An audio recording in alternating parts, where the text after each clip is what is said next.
Hey, good afternoon. Yeah, I just come back from the school, so Oh, nice. Well, hopefully I guess it's exam season. no, Is it's it? not. It's not really exam because I'm the second year, so my exam mostly in like presentations and like reports, not like in school exams. Got it. Okay. Well, Hmm. that's more fun. Uh, maybe it's Yeah. more work too, Have but you okay. ever taken MBA? I didn't remember. No, no. I've thought about it a few years ago, but I decided not to. You are the good investor. I think so. Well, we will see. We won't know for a few years. Hmm. Yeah. Um, Because from my perspective of an international student, MBA is not really like a degree. It is an opportunity to go to the US and then have a job yeah, in the country. So it's very different from the domestic students. I think so. I see. I see. I agree with that. Um, Yeah, I know for I went to Babson, so very big international Mm, student population, and I'd say for the international students that I knew, it was 50-50.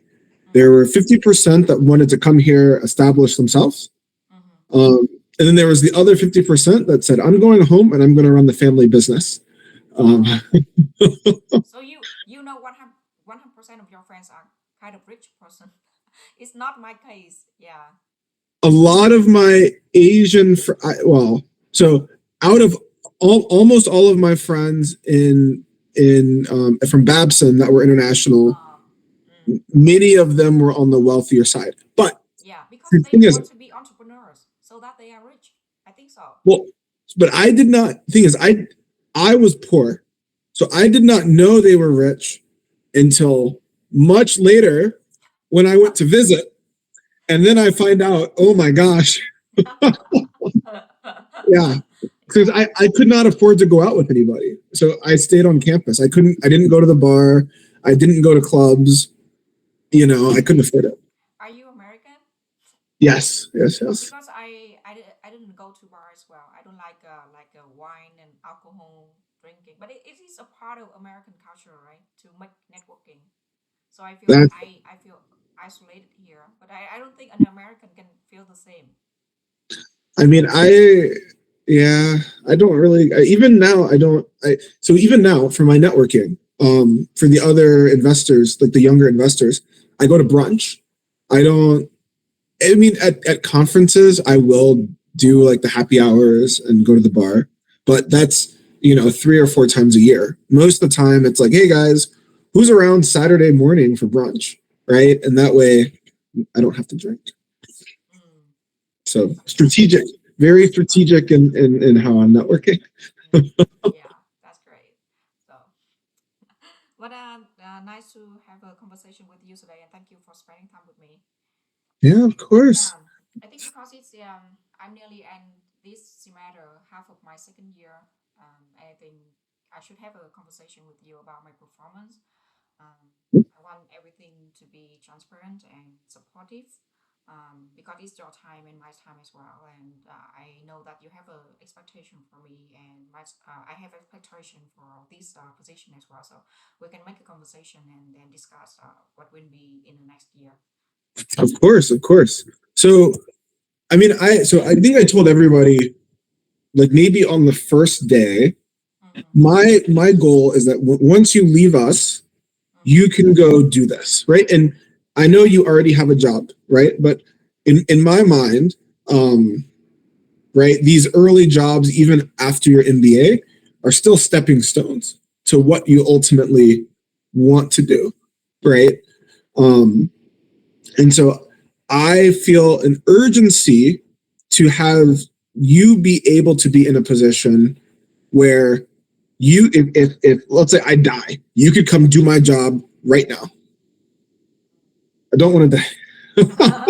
And please don't Yeah. take my job. But like Okay. that is my goal. And so especially for the MBA students, and since you're going to be with us, for another semester, that is my ultimate goal, where we get something in, and I know what should happen, But you should also have a pretty idea of, okay, this is the assignment. This is what needs to happen without Daniel even saying anything. Does that make sense? Yeah. So, right, if they say, because I will say next semester it's going to be faster paced than this semester, and I will tell you why, because we're officially launching the fund. So the the nature of that means the partners will be very excited to do new deals. Right, this semester it was a bit slower on the new deal front because we were finishing up the fund. Next semester, it's going to be, hey, we have 25 companies in the pipeline. We need to decide which two we want to do in the next 3 or 4 months. And then we're going to push really hard on those. I was working on it right now. Even for Troop, we had talked about Troop. We've done a little bit of diligence on Troop, but we're going to have to go through like the next few weeks and do a full diligence process on Troop, right? And I'm not having you guys do it because it's the end of the semester, but the goal will be for me to say, hey, son, why don't you lead the Troop analysis for the market, right? And so the expectation is that you can take that, you could take the deck and decide, okay, these are the key questions I have about this company. We could hop on a call with the founder and you can lead a call with the founder of saying, these are all the questions I have. These are my concerns. This is what I like. Let's talk about this. Right. And then come back to the group and say, this is my takeaway. And then we take that takeaway and we help that inform our diligence process. Right. These are the key areas we need to cover. These are where we think they're weak. This is where we think they're going to need support. Right. We don't think there's any large acquirers for this company. So we think they're going to have a hard time exiting, even if they do well.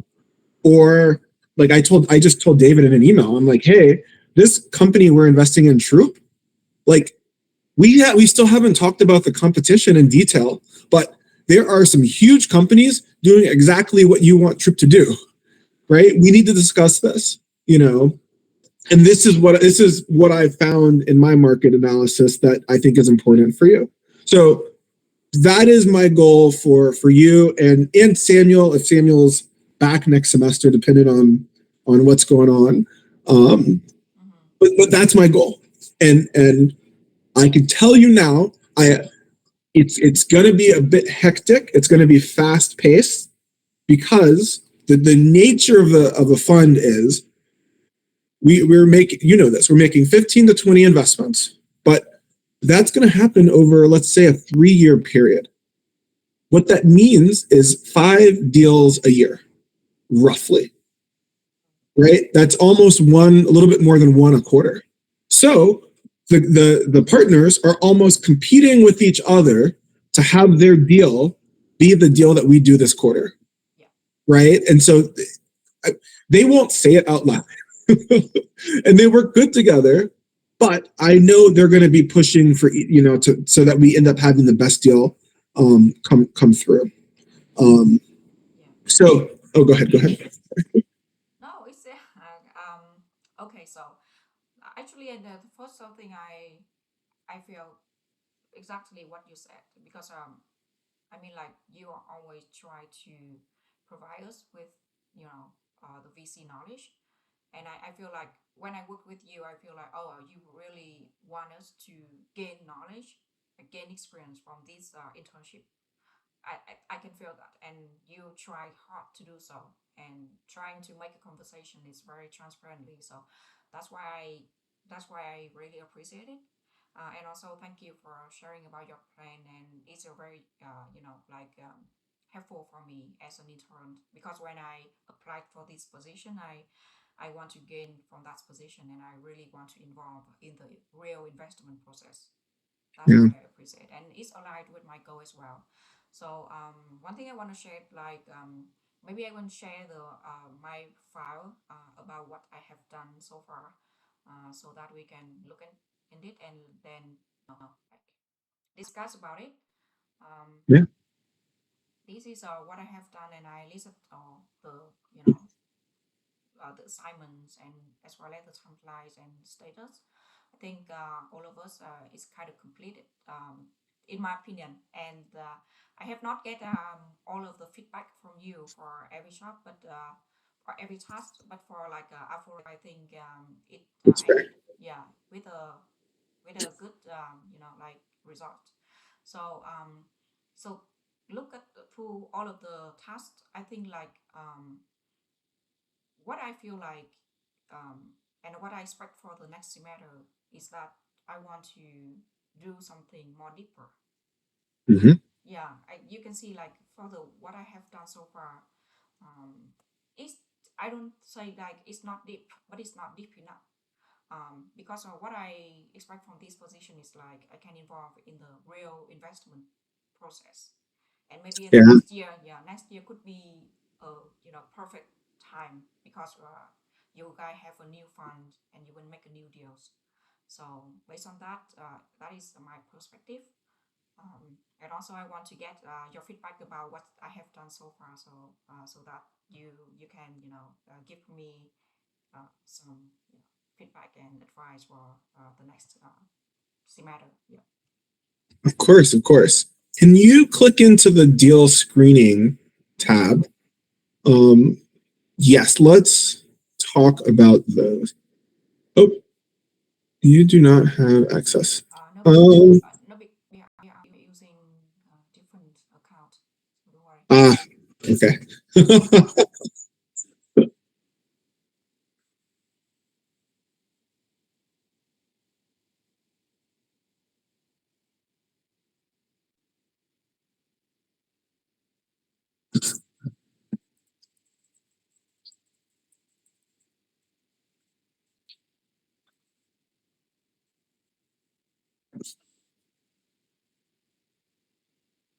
Here it is.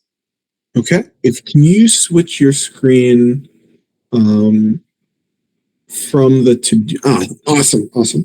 Okay. And then let's see, which ones were you? Let me make the screen bigger. Yeah, because people did a lot of deals, so I have done three deals. Let's see. Okay.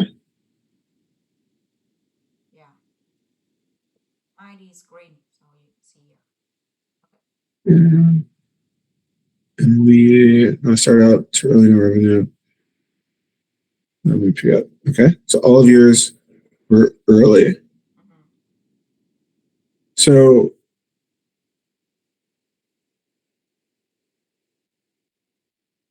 okay. I will. So these probably aren't the best examples. So let's use this as an example. Um, from a screening standpoint,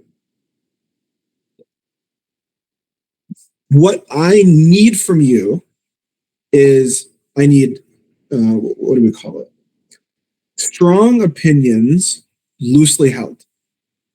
Strong opinions, loosely held.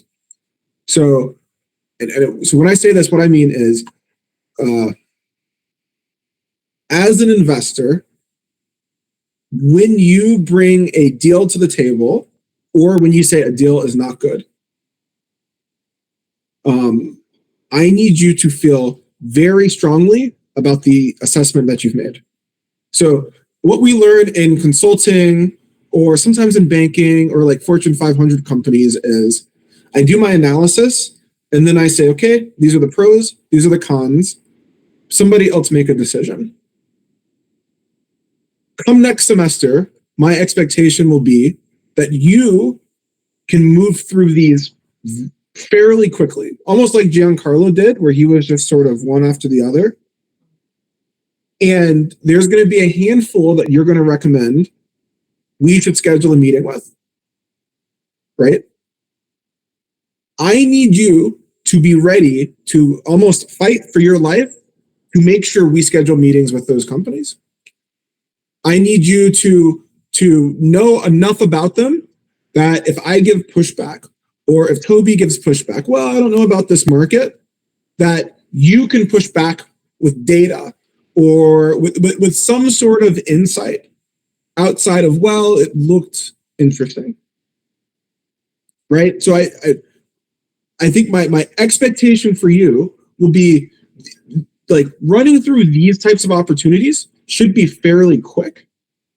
But once you find something that one fits our thesis, and then two that we would recommend scheduling with, not that you're saying that we have to invest in it, but you should be able to defend the fact that it's worth having a meeting with. Because at some point, probably early in the semester, I literally have a list of like, and I'm gonna try to do most of these myself, but like 70 or 80 more companies that we never got to this semester. I think that's extremely important for you as an investor, because as a junior person joining a firm, that is the first thing that they're going to ask you to do. It's not going to be go out and find this amazing company. It's going to be, this is what we're looking at. Tell me which ones matter and we should spend our time on.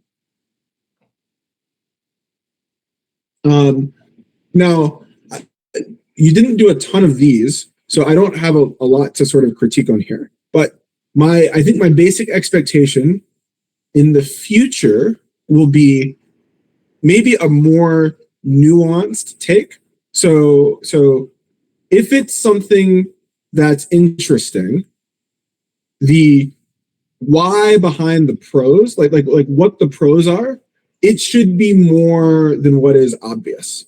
So let me pull this up too, so I can give you an exact example.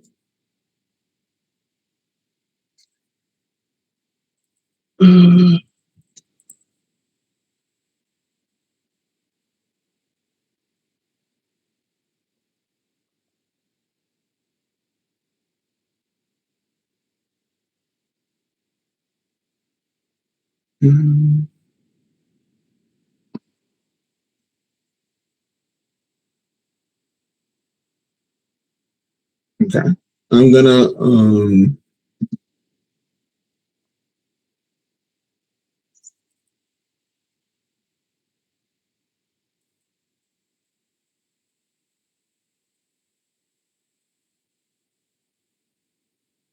yeah, actually. So I had talked with Kevin pretty early on when he was doing some of these, because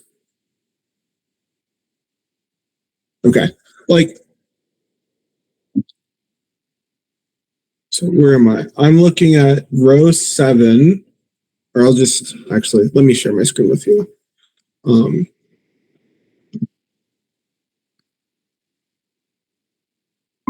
Okay, can you see my screen? Yeah.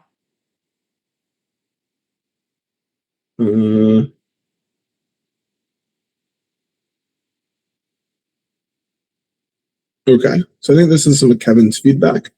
Vectra, this is a company that the team has looked at before. So if we don't do the deal, why not, right? That wasn't a good reason. Located in Cary, right? So it's North Carolina based, and it's B2B.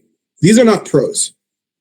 These are not, right, like reasons we would, it meets thesis, yes, but we've already determined this, right? So the expectation here would be, has really strong go-to-market or strong early traction through mid-market or enterprise customers, right? If we said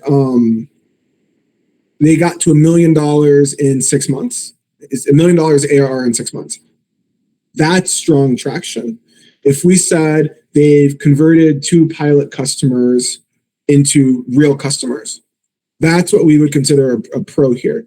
If we said it's a second-time founder and the co-founder is the former, executive vice president of or CTO of some big relevant company, right? Those are pros. My expectation would be that you can sort of fairly quickly understand, for this specific company, this is what matters and this is why we should be excited, right?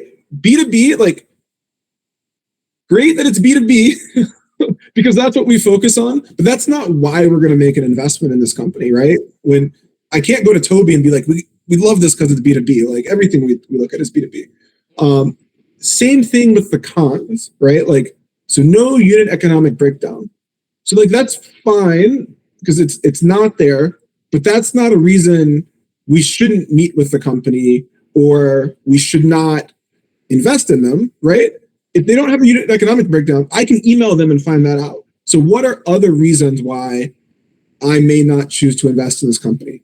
I may not choose because I know it is a really competitive space from other work we've done, or just from common knowledge, right? I know Troop, for example, highly competitive space, highly competitive space.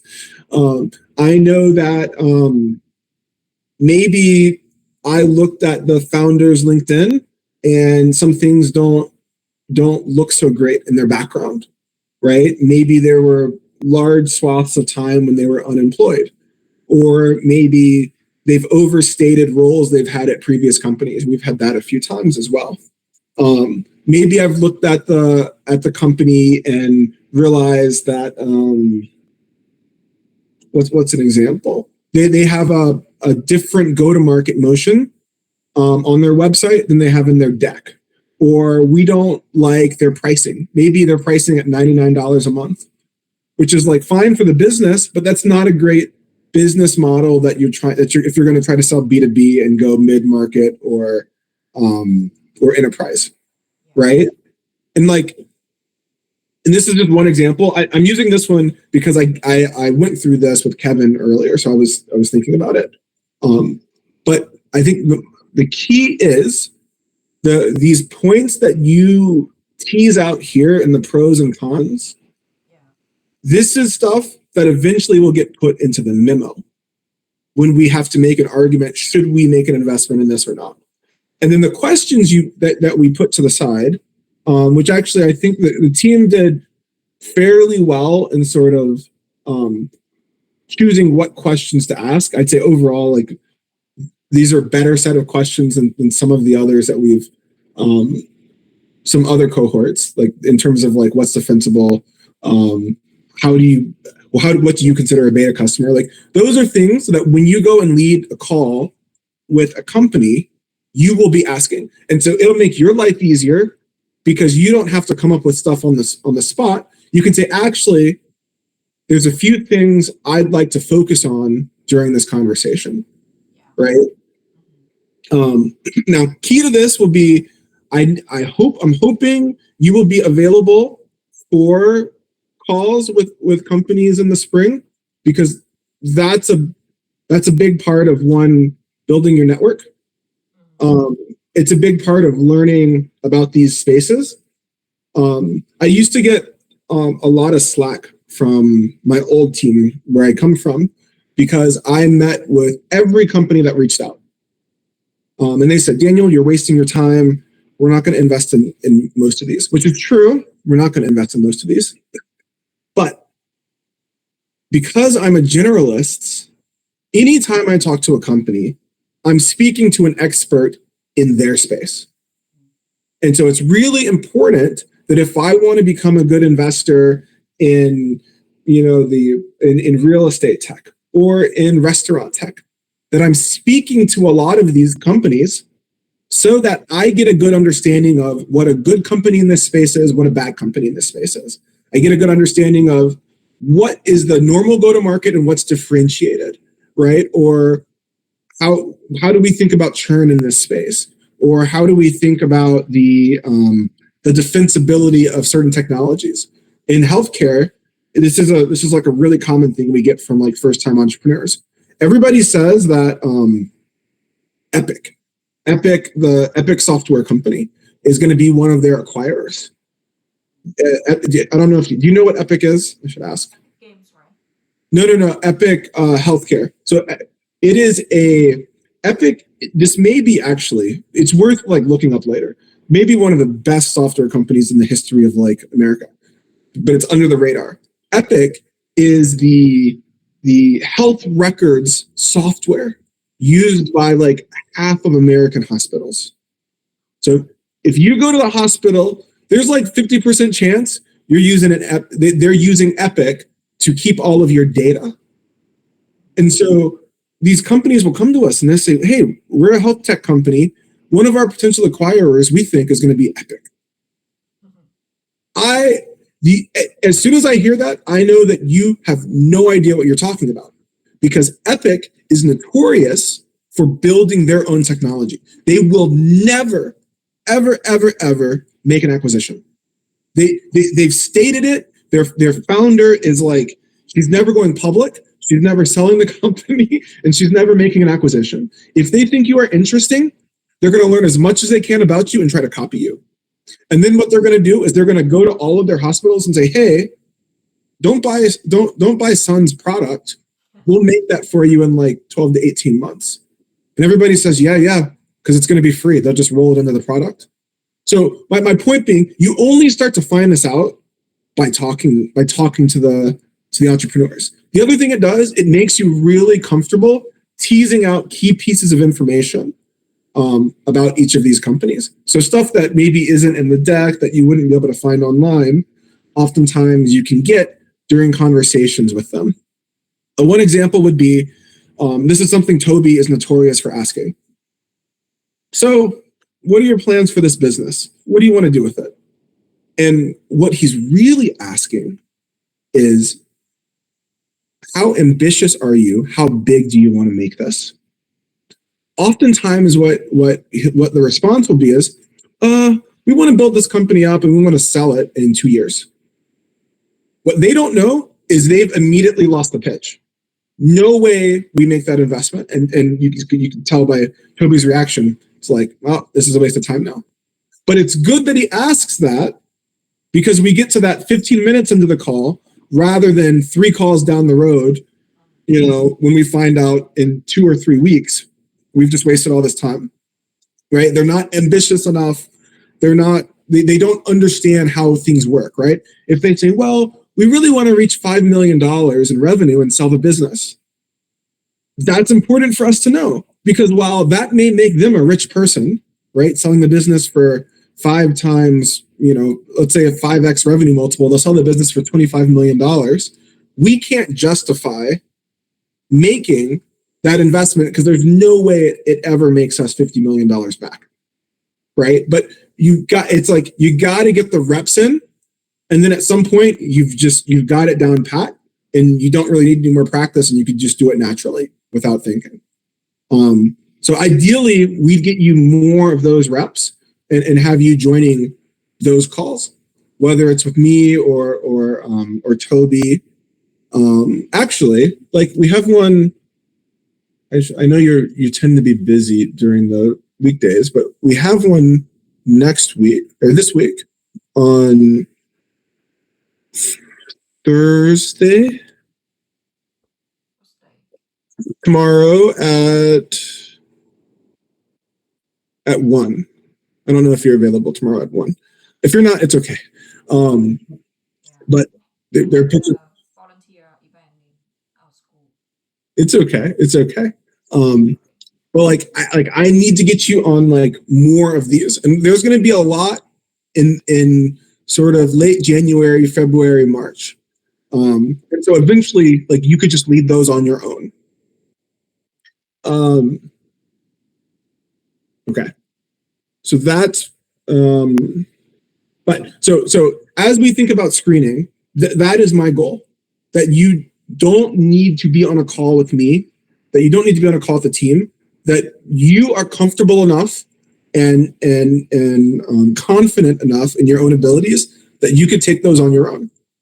That's sort of the expectation when you come into a venture firm and they hire you, that you're just doing those. Does that make sense? Okay. So that's the first thing. I'm going to go to some of the other stuff that was on your list. And I have here.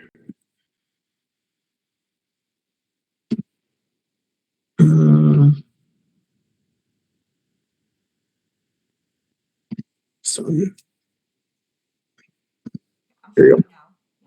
It's okay. I'm on it. Okay. diligence screening.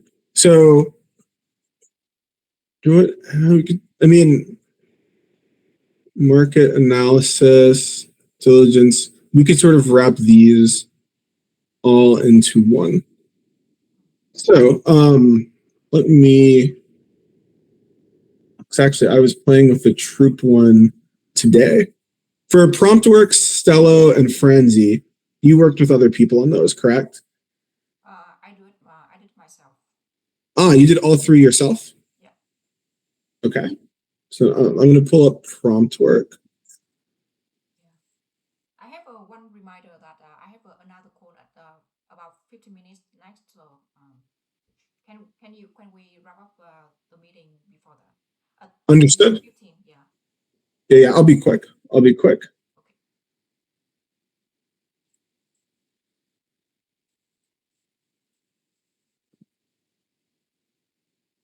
Sure.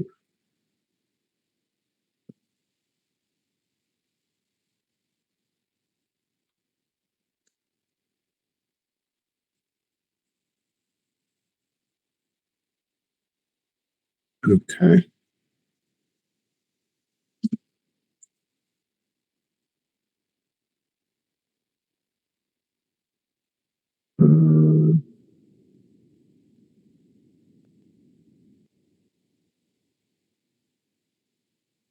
Is this yours? I want to make sure I'm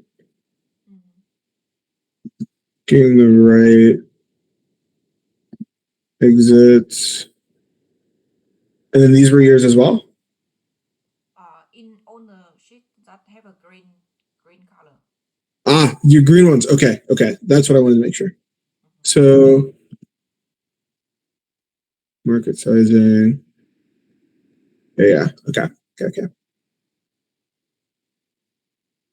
So for the exit opportunities,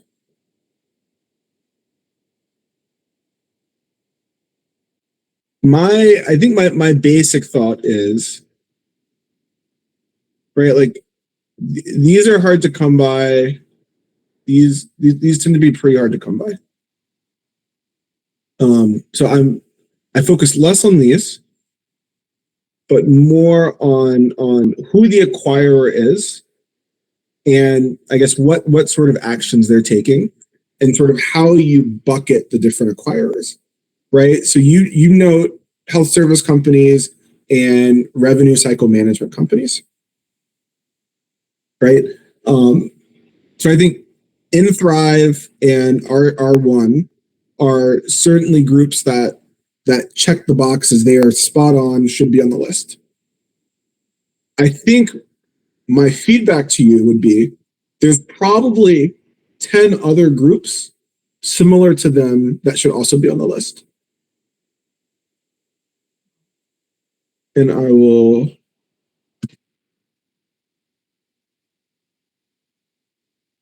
So I think these are the groups. The, R1, AGS, Rapid Care, CPS1 or CPSI.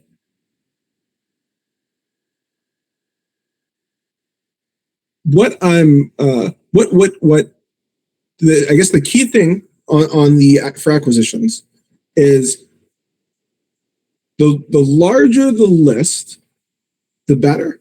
And the reason for that is at some point we're going to be asked, you and I, Tim's going to come to us and say, hey, it's time to sell PromptWorks.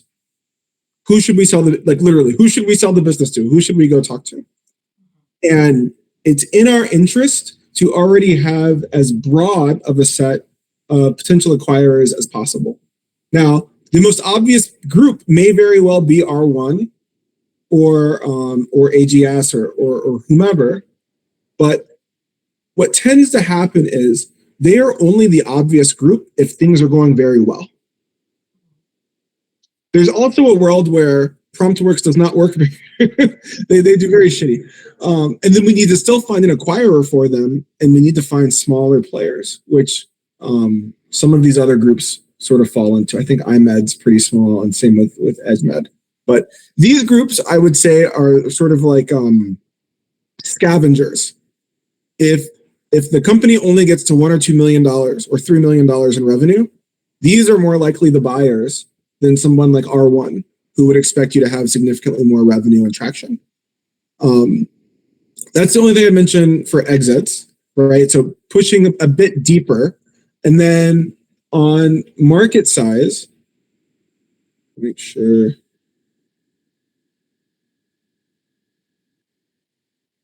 I thought you actually did a pretty good job from a sizing standpoint um,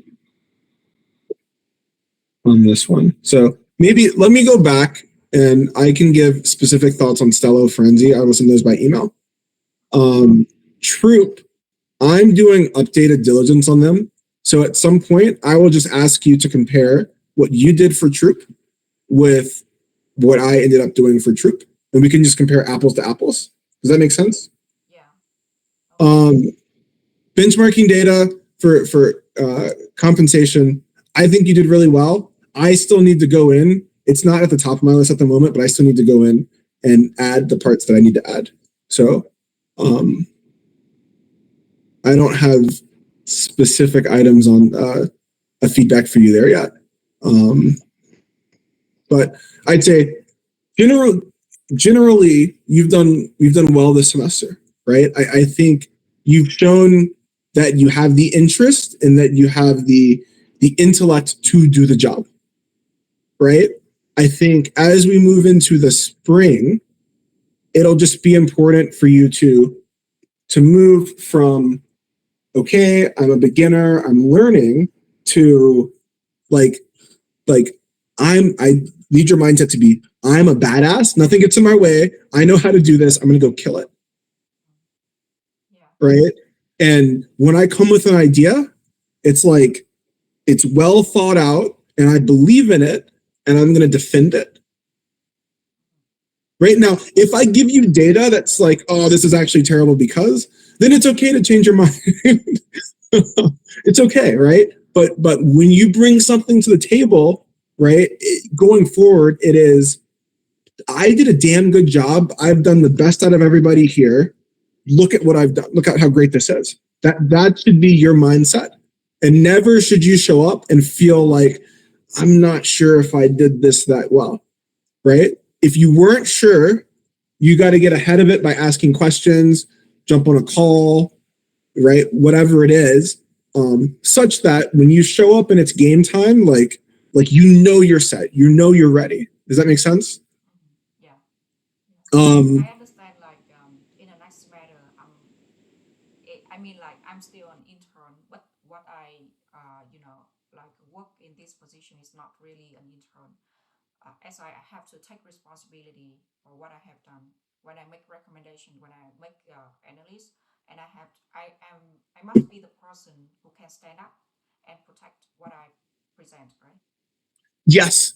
And so like next year, like I know we're gonna have to write memos, for example, right?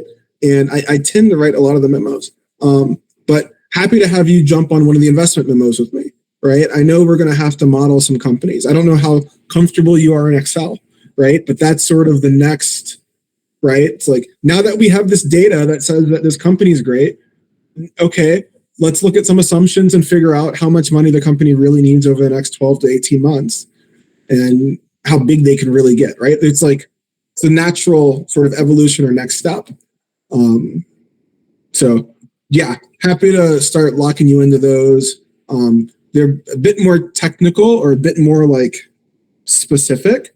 But as long as you're comfortable with the other stuff, then we take this data that we have and we use it for the narrative for that memo, or we use it to inform our model. Yeah. Thank you so much. Thank you so much. I feel like, yeah, it's very grateful to work with you because I'm feel like you are trying to help all of interns. So I appreciate it.